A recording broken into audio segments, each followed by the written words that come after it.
அனைத்து தமிழ் மக்களுக்கும் கணேஷின் பணிவான வணக்கம். இந்த வீடியோவில் நம்ம எதை பற்றி பார்க்க போகிறோம் அப்படின்னா, இப்போ கம்மிங் வீக் மார்ச் 2 இருந்து மார்ச் 6 வரைக்கும் 2, 3, 4, 5, 6 இந்த 5 நாள் எப்படி மார்க்கெட் இருக்கும். அதாவது Nifty, bank Nifty, Sensex, crude oil, gold, silver, natural gas. So இதெல்லாம் கம்மிங் வீக்கில் எந்த மாதிரி பெர்ஃபார்மன்ஸ் பண்ணணும் அப்படிங்கிறது தான் இந்த வீடியோவில் நாம் பார்க்க போகிறோம். ஓகேங்களா? இப்போ வார் போயிட்டுருக்கு. அதாவது ஈரானுக்கும் யூஎஸ், இஸ்ரேல் இந்த 2 நாடுகளும் கம்பைன் பண்ணி ஈரானை தாக்கிட்டு இருக்கிறாங்க. ஈரான் இந்த 2 நாட்டையும் பார்த்தீங்க அப்படின்னா தாக்கிட்டு இருக்காங்க. ஒரு வார் போயிட்டுருக்கு. இது வேர்ல்டு வாரா அப்படின்னு கேட்டிங்கன்னா கிடையாது. ஒரு 3 நாடுகளுக்கு இடையே ஒரு போர் போயிட்டுருக்கு. ஓகேங்களா? இது வேர்ல்டு வாராலாம் கன்வெர்ட் ஆகிறதுக்கான பாசிபிலிட்டிஸ் கிடையவே கிடையாது. ஸோ அதுக்கான எந்த ஒரு இதுவுமே கிடையாது. ஓகேங்களா? ஸோ நிறையா பேர் இது யூடியூப்லலாம் பார்த்தீங்க அப்படின்னா வேர்ல்டு வார் ஸ்டார்ட் ஆகிடுச்சு, உலக போர் இதாகிடுச்சு, அதாகிடுச்சும்பாங்க. இது கிட்டத்தட்ட ஒரு 2 நாடுகளுக்கு இடையான ஒரு வார் தான். ஓகே, இந்த வார் ஃபஸ்ட்டு எதனால் வந்தது அப்படின்னா, அணு ஆயுதங்கள். ஈரான் பார்த்தீங்க அப்படின்னா அணு ஆயுதங்களை தயாரிச்சிட்டு இருந்தாங்க. இப்போ ஒவ்வொரு நாட்டுக்கும் ஒரு சில என்ன சொல்கிறதுனா ஒரு ரெஸ்ட்ரிக்டட் இருக்குது. ரெஸ்ட்ரிக்டட்னா இந்த நாடு இவ்வளோதான் ஒரு ஆயுதங்களை தயாரிக்கணும் அப்படிங்கிற ஒரு ரெஸ்ட்ரிக்ஷன் இருக்குது. அது மட்டும் இல்லாமல் அணு ஆயுதங்கள் நிறையா தயாரிச்சிடக்கூடாது அப்படிங்கிற ஒரு என்ன சொல்கிறது அப்படின்னா ஒரு கட்டமைப்பு இருக்குது. ஓகேங்களா? ஆனால் ஈரான் அதை ஃபாலோ பண்ணுறது கிடையாது. அவங்க நிறைய ரிசர்ச் பண்ணுறதுன்னு சொல்லிட்டு நிறைய பிளான்ஸ், நியூக்ளியர் பவர் பிளான்ஸ் எல்லாம் பார்த்திங்க அப்படின்னா நிறையா இருக்குது. ஸோ இதன் மூலயமா மற்ற நாடுகள் பயந்துட்டாங்க. ஏன் இந்த அளவுக்கெல்லாம் நியூக்ளியர் பவர் பிளான்ஸ் எல்லாம் வச்சு அணு ஆயுதங்களெல்லாம் ரிசர்ச் பண்ணிட்டு இருக்கீங்க அப்படின்னு கேட்டதுக்கு ஈரான் தரப்புலேருந்து என்ன பதில் வந்தது அப்படின்னா, நாங்கள் ஒரு எஜுகேஷன், அதாவது எங்ககிட்ட இருக்கிற ஸ்டூடெண்ட்ஸ் நாங்கள் எஜுகேஷன் பண்ணுறதுக்காக நாங்கள் இதெல்லாம் பண்ணிகிட்ருக்குறோம் அப்படிங்கிற மாதிரி ஒரு என்ன சொல்கிறத விட ஒரு அனௌன்ஸ்மெண்ட் கொடுத்துருந்தாங்க. பட் அதை எப்படி ஏற்றுக்க முடியும் மற்ற நாடுகள், அமெரிக்கா, இஸ்ரேல்? ஸோ இவங்கெல்லாம் இல்லை, இவங்க கண்டிப்பாக ஒரு பெரிய அணு ஆயுதங்களெல்லாம் தயாரிச்சிட்டு இருக்கிறாங்க அப்படிங்கிற மாதிரி இவங்க முடிவு பண்ணாங்க. அதுக்கு தகுந்த மாதிரி அவங்கக்கிட்ட நிறைய அணு ஆயுதங்கள் இருக்குது. ஹார்மோஸ் அப்படின்னு சொல்லக்கூடிய ஒரு இடம், அதாவது ஈரானில் இருந்து மற்ற நாடுகளுக்கு கச்சா எண்ணெய்கள் டிரான்ஸ்போர்ட் ஆகிறது, நேச்சுரல் கேஸ் டிரான்ஸ்போர்ட் ஆகிறது. ஸோ இதெல்லாம் பார்த்திங்க அப்படின்னா இந்த ஹார்மோஸ் அப்படிங்கிற ஒரு இடம் தான்.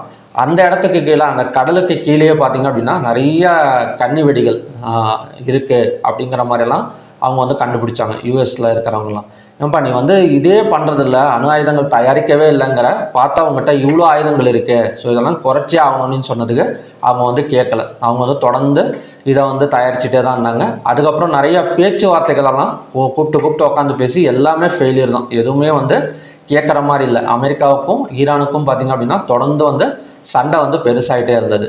இப்போ ட்ரம்ப் அவர்கள் என்ன சொல்லிட்டாரு அப்படின்னா, வார் ஸ்டார்ட் ஆகிறதுக்கு முன்னாடி, இப்போ நாங்கள் சொல்கிறது கேட்கல அப்படின்னா நாங்கள் இறங்கி அடிக்க ஆரம்பித்தோன்னா அந்த நாடே இருக்காது அப்படிங்கிற மாதிரி அனௌன்ஸ்மெண்ட் பகிரமாக பண்ணிட்டாரு. ஸோ அதுக்கு தகுந்த மாதிரி அதே மாதிரி நடத்தியும் காட்டிட்டாரு. தொடர்ந்து வார் போயிட்டு இருக்கு. ஓகே, சரி, இப்போ நம்ம விஷயத்துக்கு வரும்.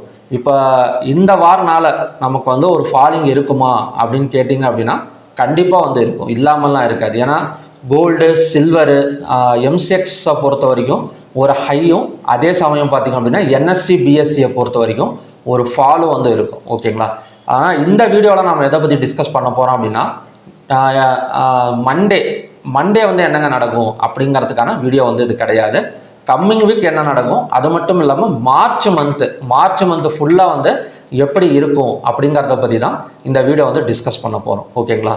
ஸோ இந்த வீடியோ டிஸ்கஸ் பண்ணுறதுக்கு முன்னாடி ஒன்று சொல்லிக்கிறேன். இப்போ லாஸ்ட்டு மந்த் ஒரு வீடியோ போட்டிருந்தேன், ஜனவரி மந்தில் ஒரு வீடியோ போட்டிருந்தேன். பிப்ரவரி மந்த் நிஃப்டி கண்டிப்பாக ஒரு கிராஷ் இருக்கும் அப்படிங்கிற மாதிரி ஒரு வீடியோ போட்டிருந்தேன். நமக்கு பிப்ரவரி மந்தெல்லாம் எடுத்துக்கிட்டோம் அப்படின்னா நமக்கு ஒரு கிராஷ் தான். இப்போ நிஃப்டி எல்லாம் எடுத்துக்கிட்டோம் அப்படின்னா ஒரு கிராஷ் தான். ஓகேங்களா? இப்போ 1 மந்த் எடுத்துக்கிறேன். நிஃப்டி எடுத்துக்கிட்டால் நமக்கு எவ்வளோ இறங்கியிருக்கு அப்படின்னா ஒரு 0.56% பக்கம் டவுன் தான் இருக்குது. அது மட்டும் இல்லாமல் ஒரு ரெட் கலர் கேண்டில் தான் நமக்கு க்ளோஸ் ஆகிருக்கு. இதுதான் நான் ஜனவரி மந்தில் சொல்லியிருந்தேன். ஜனவரி மந்தில் நான் அந்த வீடியோ போட்டதுக்கு அடுத்த ஒரு 2 நாள் ஒரு பட்ஜெட் ஸ்டார்ட் ஆனது. அதுக்கு அடுத்த நாள் பார்த்திங்க அப்படின்னா யூஎஸ் ட்ரேட் டீல் ஸ்டார்ட் ஆனது. So US trade deal start ஆனவுடனே என்ன பண்ணாங்க அப்படின்னு நிறைய பேர் கால் பண்ணியிருந்தாங்க. நிறைய பேர் கால் பண்ணி, ஏங்க பிப்ரவரி மந்த் இறங்குன்னு சொல்லி போட்டிருக்கிறீங்க, யூஎஸ் ட்ரேட் டீல் நடந்து மார்க்கெட் தான் பெரிய கேப் அப்பில் ஓப்பன் ஆகிடுச்சு, ஏங்க எப்படிங்க இந்த மாதிரி நீங்கள் ப்ரிடிக்ஷன் பண்ணுறீங்க அப்படின்னா நான் சொன்னேன், எங்கள் பிப்ரவரி மந்த்துக்கு இன்னும் இருக்குங்க, இன்னும் 28 நாள் இருக்குது, நீங்கள் ஜஸ்ட் ஒரு 2 நாள் வந்து இந்த மாதிரி நடந்ததுக்கு இன்னும் கொஞ்சம் நாள் பார்க்கலாம், 28 நாள் இருக்குது அப்படின்னு சொல்லியிருந்தேன். ஸோ அதுக்கப்புறம் பார்த்தீங்க அப்படின்னா கொஞ்சம் கொஞ்சமாக இறங்கி ஒரு -0.56, அதாவது நான் அந்த வீடியோவில் என்ன சொல்லியிருந்தேன் அப்படின்னா டிசம்பர் ஜனவரி எந்த கலர் கேண்டில் வந்து ஃபார்ம் ஆகுதோ ஸோ சேம் கலர் கேண்டில் வந்து பிப்ரவரி மந்த் வந்து ஃபார்ம் ஆகக்கூடிய சான்சஸ் இருக்குது அப்படிங்கிறத நம்ம வந்து பேசியிருந்தோம். ஓகேங்களா, இது எதுக்கு சொல்கிறேன் அப்படின்னா இப்போ நான் மார்ச் மந்த்தை பற்றியும் இப்போ நான் வந்து ஒரு ப்ரிடிக்ஷன் வந்து சொல்ல போகிறேன். ஓகேங்களா, உடனே நாளைக்கு வந்து ஒரு கேப் டவுனில் ஓப்பன் ஆனாலோ இல்லை தொடர்ந்து கொஞ்சம் கீழே இறங்கினாலோ உடனே நீங்கள் என்ன நினச்சிடக்கூடாது, இல்லை எங்கள் நேற்றே ஒரு வீடியோ நீங்கள் போட்டிருந்தீங்க மார்ச் மந்த்து ஏறுன்னு சொல்லிட்டு ஏன் இன்னைக்கு ஏறல, 2ஆம் தேதி ஏறி இருக்க வேண்டியது தானே அப்படின்னா அப்படி கிடையாது. ஓகேங்களா, ஒரு மந்த்துன்னு எடுக்கிறப்ப கண்டிப்பாக அந்த மந்த்து ஃபுல்லாக நம்ம வெயிட் பண்ணணும். அதே மாதிரி ஒரு இன்ட்ராடேக்கு தகுந்த மாதிரி தான் நான் ப்ரிடிக்ஷன் சொல்லிட்டு இருக்கேன். இப்போ டெய்லி ஈவினிங் வீடியோவில் வந்து ப்ரிடிக்ஷன் சொல்கிறேன் அப்படின்னா அன்னைக்கு நடக்கிற ஏற்ற இறக்கங்கள், சப்போர்ட் அண்ட் டிஸ்டன்ஸ் அதை பற்றி பார்க்குறோம். ஸோ இந்த வீடியோவில் வந்து கம்மிங் வீக் அது மட்டும் இல்லாமல் ஒரு மார்ச் மந்த் எப்படி இருக்கும் அப்படிங்கிறதான் பார்க்குறோம். ஸோ மார்ச் மந்த்துக்கு 31 நாள் இருக்குது. ஸோ அது வரைக்கும் நம்ம வந்து வெயிட் பண்ணி தான் ஆகணும், ஒரு ரிசல்ட் வேணும் அப்படின்னா. ஓகேங்களா, ஸோ உங்களுக்கு ஒரு புரிஞ்சுக்குன்னு நினைக்கிறேன். ஓகே, இப்போ மார்ச் மந்த் வந்து எப்படி இருக்கும் அப்படின்னா நான் ஆல்ரெடி சொன்னது தான், இன்வெஸ்டர்ஸ் வந்து உள்ளார வர ஒரு மந்த்தை தான் மார்ச் மந்த் அப்படின்னு சொல்லுவாங்க. ஓகேங்களா, இது வந்து எத்தனை வருஷம் இந்த மாதிரி நடந்திருக்குங்க அப்படின்னா நிறைய வருஷம் நடந்திருக்கு. லாஸ்ட் 4 இயர்ஸ் வந்து கண்டினியூஸாக வந்து இந்த மார்ச் மந்தில் தான் இன்வெஸ்டர்ஸ் வந்து உள்ளார வந்திருக்காங்க. ஓகே, ஸோ நம்ம அந்த டீட்டெயில்ஸ் இப்போ பார்த்துட்டு அதுக்கப்புறம் கம்மிங் வீக்கோட சப்போர்ட் அண்ட் ரெசிஸ்டன்ஸை பற்றி டிஸ்கஸ் பண்ணலாம்.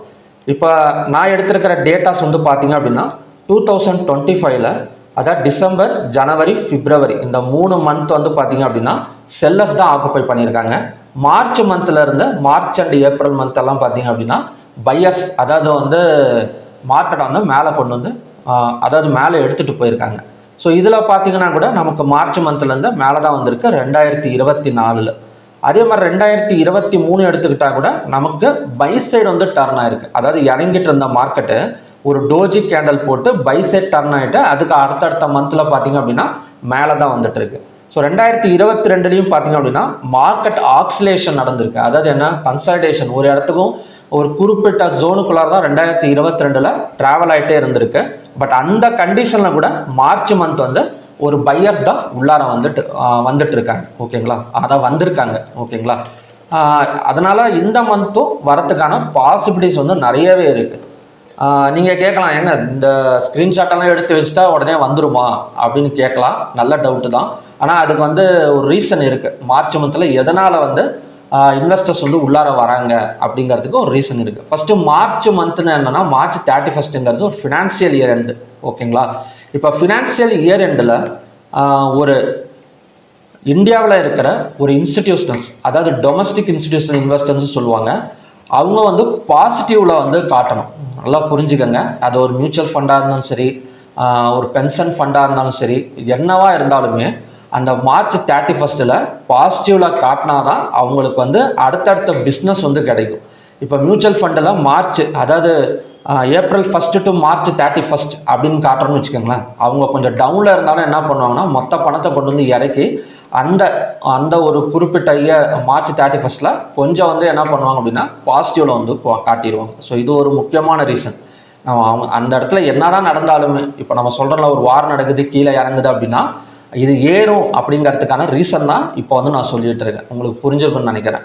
இப்போ வார் நடக்கிறனால நமக்கு ஒரேடியாக இறங்கிடாது, ஒரு 2 நாள் இம்பாக்ட் இருக்கும், இல்லைன்னு சொல்லல. அடுத்தடுத்து மேலே வரதுக்கு பாசிட்டிவ். இது முக்கியமான காரணம் வந்து இது வந்து ஒரு ஃபினான்ஷியல் மந்த். இதில் வந்து ஒரு பாசிட்டிவ் ரிசல்ட்ஸ் வந்து டிஏஎஸ் வந்து கொடுத்து தான் ஆகும். ஓகேங்களா, ஏங்க இந்த மாதிரி எல்லாம் நடக்குமாங்க? டிஏஎஸ் எல்லாம் எஃப்ஐஐ விற்றுட்டாங்கன்னா என்னங்க பண்ணுவீங்க? இப்போ டிஎஸ் அந்த அளவுக்கு வாங்கிடுவாங்களா அப்படிங்கிற டவுட் உங்களுக்கு இருக்கலாம். ஸோ அதுக்குமே டேட்டாஸ் எடுத்து வச்சுருக்கேன். இப்போ இந்த ஜோன், ஒரு நிமிஷம், இப்போ இந்த டேட்டாஸ் பார்த்தீங்கன்னா தெரியும். மார்ச் 2025 எஃப்ஐ வந்து 2014 கோடி ரூபாய் மட்டும்தான் பையில் இருந்திருக்காங்க. ஓகேங்களா, ஏதோ ரீசன்னால செல்லிங்கில் கிடையாது, 2014 கோடி ரூபா பையில் இருக்காங்க. பட் டிஏஎஸ் மார்ச் மந்த் பார்த்தீங்க அப்படின்னா கிட்டத்தட்ட 37,585 கோடி ரூபா பை பண்ணியிருக்கிறாங்க. ஸோ உங்களுக்கு கான்செப்ட் தெரிஞ்சிருக்கும்னு நினைக்கிறேன். ஸோ இவங்க வந்து பாசிட்டிவில் இருந்தால் மட்டும்தான் இவங்களோட பிஸ்னஸ் வந்து க்ரோத் ஆகும். எப்போவுமே இந்தியாவை பொறுத்த வரைக்கும் ஃபஸ்ட்டு வெளிநாட்டு முதலீட்டாளர்களும் சரி, இந்தியாவில் இருக்கிற முதலீட்டாளரும் சரி, இப்போ நானே ஒரு மியூச்சுவல் ஃபண்டில் போய்ட்டு இன்வெஸ்ட்மெண்ட் பண்ணுறேன்னா என்ன பண்ணுவேன், லாஸ்ட் 1 இயர் டேட்டா எடுத்து பார்ப்பேன். ஓகே, இதில் வந்து இத்தனை பர்சன்டேஜ் வந்து எனக்கு வந்து ப்ராஃபிட் வந்திருக்கு, ஓகே நான் இதில் வந்து இன்வெஸ்ட்மெண்ட் பண்ணலாம் அப்படின்னு அந்த கம்பெனியை பார்த்துட்டு தான் நான் எடுத்தவொடனே யாராக இருந்தாலும் சரி மியூச்சுவல் ஃபண்டுக்குள்ளார போகிறனாலே லாஸ்ட் 1 இயர் பட்டனை தான் அழுத்துவாங்க. இந்த ஃபர்ஸ்ட் 1 இயர் பட்டன் அழுத்துவாங்க, 12% கொடுத்துருக்கா, சரி ரைட்டு இதில் இன்வெஸ்ட்மெண்ட் பண்ணலாம். ஒரு பீப்புளோட மைண்ட் செட் வந்து அப்படி தான் ஒர்க் அவுட் ஆகும். ஓகேங்களா, அதனால தான் பார்த்தீங்கன்னா மேக்ஸிமம் மார்ச் மந்த் வந்து பங்கு சந்தையை வந்து கீழே வந்து விலை வைக்க மாட்டாங்க, தொடர்ந்து இன்வெஸ்ட்மெண்ட் பண்ணி மேலே தான் கொண்டு வருவாங்க. நெக்ஸ்ட் வந்து மார்ச் 2024, அதாவது அதுக்கு முன்னாடி வருஷம் எஃப்ஐ வந்து வெறும் 3314 கோடி ரூபா தான் பை பண்ணியிருக்காங்க. டிஏஎஸ் வந்து 56311 கோடி ரூபா பை பண்ணியிருக்காங்க. ஓகேங்களா, ஓவராலாக 2 பேருமே பையில் தான் இருந்திருக்காங்க. பட் டிஏஎஸோட பையிங் வந்து ரொம்ப எக்ஸ்ட்ரா அப்நார்மலாக இருக்குது. நெக்ஸ்ட் மார்ச் 2023 எஃப்ஐடிஏயோட டேட்டாஸ் எடுத்து பார்த்தோம் அப்படின்னா 1997 கோடி ரூபா வந்து எஃப்ஐ பை பண்ணியிருக்காங்க. டிஐ வந்து பார்த்தீங்க அப்படின்னா 30,548 கோடி ரூபா பையில் இருந்திருக்காங்க. ஸோ ஓவராலாக என்ன தெரியுது, இந்த மார்ச் மந்தில் டிஐயோட இன்வால்மெண்ட் வந்து ரொம்பவே அதிகமாக இருக்கும் எப்போவுமே. நான் அதுக்கு சொன்ன ரீசன், அதாவது அதுக்கு என்ன ரீசனுங்கிறத இப்போ தான் நம்ம பார்த்தோம். ஓகேங்களா, ஸோ அதனால் இந்த டேட்டாஸ் எல்லாம் வச்சு பார்க்குறப்ப நமக்கு வந்து இந்த வார் நியூஸ் மேபி 1 or 2 days நமக்கு வந்து இருக்குது அப்படின்னா பிரச்சனை இருக்க தான் செய்யும். ஏன்னா நான் என்ன சொல்கிறது அப்படின்னா, ஒரு வார் நடக்குது அப்படின்னா கண்டிப்பாக என்எஸ்சி பிஎஸ்சிங்கிறது ஒரு ஃபால் ஆகும், எம்சிஎக்ஸுங்கிறது கொஞ்சம் மேலே வரும். ஸோ அதுக்கப்புறம் ஏதாவது ஒரு 2 நாள் 3 நாள் கழிச்சு அந்த வார் கொஞ்சம் அமைதியாகிடுச்சு அப்படின்னா மறுபடியும் ஒரு நார்மல் ரேட்டுக்கு வந்துடும். பட் எது நடந்தாலுமே டிஏஎஸோட இன்வால்மெண்ட் இந்தியாவை பொறுத்த வரைக்கும் பங்கு சந்தையில் மார்ச் மந்தில் கண்டிப்பாக பங்கு சந்தையை கீழே விழ வைக்க மாட்டாங்க, மேலே கொண்டு வர தான் ட்ரை பண்ணுவாங்க. ஓகேங்களா, ஸோ மார்ச் மந்தில் பற்றி நாம் வந்து பார்த்துட்டோம். ஸோ இதில் ஏதாவது உங்களுக்கு ஏதாவது டவுட்ஸ், ஏதாவது கமெண்ட் சஜஷன் இருந்தது அப்படின்னா நீங்கள் மறக்காமல் வந்து கமெண்ட் பாக்ஸில் வந்து டைப் பண்ணுங்கள். ஓகேங்களா, ஓகே. இப்போ நெக்ஸ்ட் வந்து கம்மிங் வீக்கில் எப்படி இருக்கும் அதுக்கான சப்போர்ட் அண்ட் ரெசிஸ்டன்ஸை பற்றி டிஸ்கஸ் பண்ணலாம். இப்போ ஃபஸ்ட்டு வந்து பேங்க் நிஃப்டி பார்த்துடலாம். இப்போ பேங்க் நிஃப்டி பார்த்தோம், இது வந்து நான் ஒரு 1 day கேண்டலை வச்சு தான் சொல்ல போகிறேன். வீக்லியோ மந்த்லியோ கிடையாது, 1 day கேண்டல். நமக்கு வந்து பேங்க் நிஃப்டியை பொறுத்த வரைக்கும் இந்த ஜோனில், அதாவது ஒரு triple bottom support and triple top resistance எடுத்துகிட்டு பிரேக் அவுட் எடுத்துகிட்டு தான் மேலே வந்துட்டு இருந்தது. ஸோ மறுபடியும் இங்கே இருந்து இந்த ஹையை, ஸோ அதாவது எந்த இடத்துல வந்து ட்ரிபிள் டாப் ரெசிஸ்டன்ஸை பிரேக் அவுட் பண்ணிவிட்டு மேலே வந்ததோ ஸோ சேம் பிளேஸ் தான் சப்போர்ட் வந்து ட்ரா பண்ணியிருக்கேன். ஸோ கம்மிங் வீக்கோட சப்போர்ட் ஜோன் வந்து 60,133, ரெசிஸ்டன்ஸ் வந்து 61,826. ஸோ கண்டிப்பாக இந்த ஜோன் 60,133ங்கிறத ஒரு நல்ல சப்போர்ட் கம்மிங் வீக்கில். ஓகே, அதாவது நாளைக்கு கொஞ்சம் கீழே இறங்கினா கூட ஒரு 300 பாயிண்ட் தான் இறங்குமே தவிர அங்கேருந்து மறுபடியும் ரெக்கவரி ஆகிறதுக்கு பாசிபிலிட்டிஸ் இருக்குது. நெக்ஸ்ட்டு வந்து நிஃப்டி. இப்போ நிஃப்டி பார்த்தோன்னா கூட நமக்கு வந்து ஒரு ட்ரெண்ட் லைன்ஸ் சப்போர்ட்டை டச் பண்ணிட்டு தான் மேலே வந்துட்டுருக்கு. ஸோ இந்த ஜோன் பார்த்தீங்கன்னா தெரியும், ஒரு ட்ரெண்ட் லைன் சப்போர்ட்டை டச் பண்ணியிருக்கு. So next trend line support maybe 25,006, இல்லைனா இந்த ட்ரெண்ட் லைனை கூட ஜாயின் பண்ணி வச்சுக்கோங்க. நான் டேட் மட்டும் சொல்கிறேன், அந்த டேட்டோட லோவை மட்டும் நீங்கள் நோட் பண்ணி வச்சுக்கோங்க. அதாவது 1 February, 2வது வந்து பார்த்தீங்கன்னா 7th August, 3வது வந்து பார்த்தீங்கன்னா 9th May. ஸோ இதெல்லாம் நீங்கள் நோட் பண்ணி வச்சிங்கன்னா அந்த ட்ரெண்ட் லைனை வந்து ட்ரா பண்ணிடலாம். ஸோ அந்த இடத்துல டச் பண்ணுறப்ப மறுபடியும் ரெக்கவரி ஆகிறதுக்கு சான்சஸ் இருக்குது. ஸோ நான் ஒரு சப்போர்ட் வந்து எடுத்திருக்கேன் 25,006, ரெசிஸ்டன்ஸ் ஜோன் வந்து 25,355. ஓகேங்களா, ஸோ கம்மிங் வீக்கோடது. நெக்ஸ்ட் வந்து சென்செக்ஸோட நெக்ஸ்ட் சப்போர்ட் ஜோன் வந்து 80,650, ரெசிஸ்டன்ஸ் வந்து 81,929 வரைக்கும் வந்துட்டு மறுபடியும் கீழே இறங்கிறதுக்கு பாசிபிலிட்டிஸ் இருக்குது. நெக்ஸ்ட் வந்து க்ரூட் ஆயில் போயிடலாம். இப்போ க்ரூட் ஆயில் வந்து லாஸ்ட் எப்படி வந்து ஃபார்ம் ஆயிருக்குன்னா, ஒரு ரவுண்ட் பாட்டம் பேட்டர்னை பிரேக் அவுட் பண்ணிவிட்டு மேலே வந்துட்டு இருக்கு, மறுபடியும் பிரேக் அவுட் பண்ணியிருக்கேன். ஸோ நெக்ஸ்ட் டார்கெட் வந்து 6,553. ஏன்னா வார் நடக்கிறப்ப கண்டிப்பாக ஒரு யூஎஸ் ஆயிலெல்லாம் கொஞ்சம் மேலே ஒரு $4 $5 மூவ்மெண்ட் கொடுக்கறதுக்கு பாசிபிலிட்டிஸ் இருக்குது. ஸோ மண்டே மார்னிங்லேயே நமக்கு வந்து தெரிஞ்சிடும். மண்டே மார்னிங்கில் நான் இன்ட்ராடே லெவல்ஸ் பற்றி ஒரு வீடியோ டெய்லியுமே காலையில் வந்து எம்சிஎக்ஸுக்கு ஒரு வீடியோவும் ஈவினிங் என்எஸ்சி அண்ட் பிஎஸ்சிக்கு வந்து ஒரு வீடியோவும் போகிறேன். ஸோ அதுவும் வாட்ச் பண்ணுங்கள், ரொம்ப யூஸ்ஃபுல்லாக இருக்கும். இப்போ க்ரூட் ஆயிலோட next target 6,553. Suppose next support zone 5,988. இந்த இடம் வந்தால் அகைன் வந்து ஒரு 500 பாயிண்ட்ஸ் பக்கம் ஒரு அப்சைட் கொடுக்கறதுக்கு சான்சஸ் இருக்குது. எப்படியும் ஒரு ஒரு கேப் அப் ஓப்பனிங் தான் நடக்கும் க்ரூட் ஆயிலை பொறுத்த வரைக்கும். ஓகேங்களா, so next resistance and target மட்டும் 6,553. நெக்ஸ்ட் வந்து கோல்டு.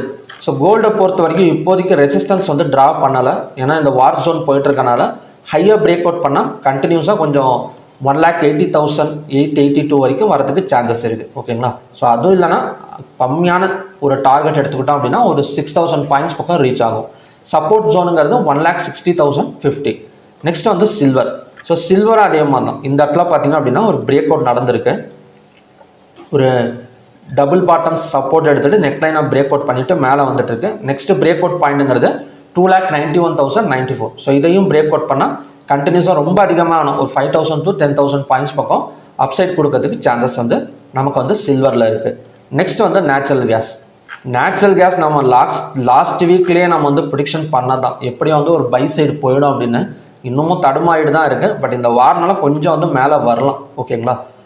நெக்ஸ்ட்டு பிரேக் அவுட் பாயிண்ட்டுங்கிறது 272. பிரேக் அவுட்டுக்கு என்றைக்குமே பிளாக் வந்து யூஸ் பண்ணுங்கள், அப்போ தான் கொஞ்சம் ஐடியா கிடைக்கும். 273.2 பிரேக் அவுட் பண்ணால் 290 இல்லை 300 வரைக்கும் வரதுக்கான பாசிபிலிட்டிஸ் வந்து நேச்சுரல் கேஸில் வந்து இருக்குது. ஓகேங்களா. இது வந்து கம்மிங் வீக்கான ஒரு ப்ரிடிக்ஷன் தான். But March month whole level, அதாவது மார்ச் மந்த் ஃபுல்லாக நம்ம பார்த்தோம் அப்படின்னா கண்டிப்பாக இன்வெஸ்டர்ஸ் வந்து உள்ளார வரதுக்கான பாசிபிலிட்டிஸ் வந்து நிறையவே இருக்குது. அப்படி வந்தாங்க அப்படின்னா நிஃப்டி மறுபடியும் வந்து ஒரு ஹையாக பிரேக் அவுட் பண்ணிடும். அதாவது நிஃப்டி இப்போதைக்கான ஒரு ஆல் டைம் ஹை வந்து 26,373. இதையும் பிரேக் அவுட் பண்ணது அப்படின்னா அங்கேருந்து ஒரு 500 பாயிண்ட்ஸ் 26,800 எல்லாம் வரதுக்கான ஒரு பாசிபிலிட்டிஸ் வந்து நிறையவே இருக்குது. பார்க்கலாம் அடுத்தடுத்து. ஓகேங்களா. ஸோ ஓகே ஃப்ரெண்ட்ஸ், இந்த வீடியோ உங்களுக்கு பிடிச்சிருக்குன்னு நினைக்கிறேன். மறக்காமல் சேனலை சப்ஸ்கிரைப் பண்ணுங்கள், உங்கள் ஃப்ரெண்ட்ஸுங்களுக்கும் ஷேர் பண்ணுங்கள். ஸோ இந்த வீடியோ பற்றின ஏதாவது டீட்டெயில்ஸ் இல்லை கிளாஸ் டீட்டெயில்ஸ் ஏதாவது இருந்தது அப்படின்னா என்னோட வாட்ஸ்அப் நம்பர் வந்து வீடியோ டிஸ்கிரிப்ஷனில் கொடுத்துருங்க. ஸோ அது கால் பண்ணியும் மெசேஜ் பண்ணியும் ஸோ மற்ற டீட்டெயில்ஸ் எல்லாம் கேட்டு தெரிஞ்சுக்கோங்க. ஸோ ஓகே ஃப்ரெண்ட்ஸ், மறுபடியும் பார்த்தீங்க அப்படின்னா ஒரு நல்ல ப்ரிடிக்ஷன் வீடியோட நான் வந்து உங்களை மீட் பண்ணுறேன். Thank you very much.